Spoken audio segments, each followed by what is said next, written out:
Morning everyone. কি অবস্থা সবার? আশা করি সবাই সুস্থ আছেন, ভালো আছেন। তো চলে এসেছি আবার একটি ডেইলি ব্লগ নিয়ে। তো আমার ওঠার পরে আমার বিড়ালকে ঘুম থেকে উঠাতে হবে, কেননা আমার বিড়াল খুবই ঘুম পছন্দ করে। তো সকাল সকাল চলে এলাম বিল্লুর কাছে। বিল্লু এসে দেখি একদম নাক ডেকে ঘুম আসছে। তো উঠানোর চেষ্টা করলাম, একদমই ঘুম ভাঙে না। তো ওকে রেখে চলে এলাম ব্রাশ করতে। তো ফ্রেশটা হয়ে এখন আমার যে কাজটা, সেই কাজটা হচ্ছে কিচেনে চলে আসলাম। কিচেনে এসে সকাল সকাল তো ব্রেকফাস্ট করতে হবে, যার কারণে এখন চা রান্না করতে হবে। তো পাতিলে করে একটু পানি দিয়ে দিলাম। এই পানিতে হবে না, আবার একটু পানি দিয়ে দিলাম, কেননা বাসায় আরও লোক আছে, তাদের জন্য বানাতে হবে। তো পানি দিয়ে চালু করে দিলাম গ্যাস। এখন আমাদের যে উপকরণগুলো, সেই উপকরণগুলোই আমি ইউজ করব, আপনারা দেখতে থাকুন। এটি হচ্ছে আদা। এটা আদাকে এখন কুচি কুচি করে কেটে নিতে হবে।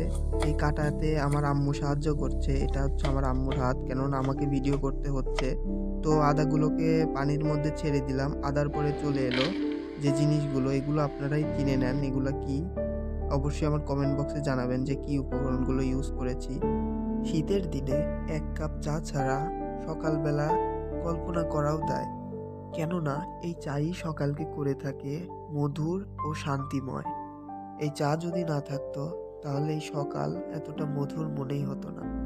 এই চা না থাকলে মনের রং হয়ে যেত খয়েরি, ভালোবেসে আর লেখা হতো না আর কোনো ডায়েরি। তো চাই সকাল সকাল শক্তির একটি উৎস। কথাটি আপনারা কি কি মানেন অবশ্যই আমার কমেন্ট বক্সে জানাবেন বন্ধুরা। তো চলে আসলাম, চা তো হয়েই গেল। চা হওয়ার পরে এখন আমার যে কাজটি, মেইন কাজ, সেটা হচ্ছে পড়তে বসা। তো বই নিয়ে বসে পড়লাম। পড়াশোনা আর ভালো লাগে না।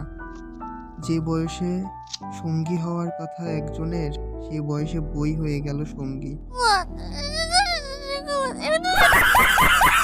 তো কি করার বন্ধুগণ, বইকে নিয়েই বসে পড়লাম চেয়ার টেবিলে। বইয়ের সাথেই দেই আড্ডা চা খেতে খেতে। তো বইও অবশ্য ভালোই লাগে চা খেতে খেতে, শীতের সকালে আবার বৃষ্টির সকালে। অনেক কথাই তো হয়ে গেল। তো চলে এলাম ভিডিও শেষে। কেমন হয়েছে ভিডিওটা অবশ্যই কিন্তু বলবেন। আর যারা এখনো সাবস্ক্রাইব করেননি, সাবস্ক্রাইব করে এবং লাইক, কমেন্ট, শেয়ার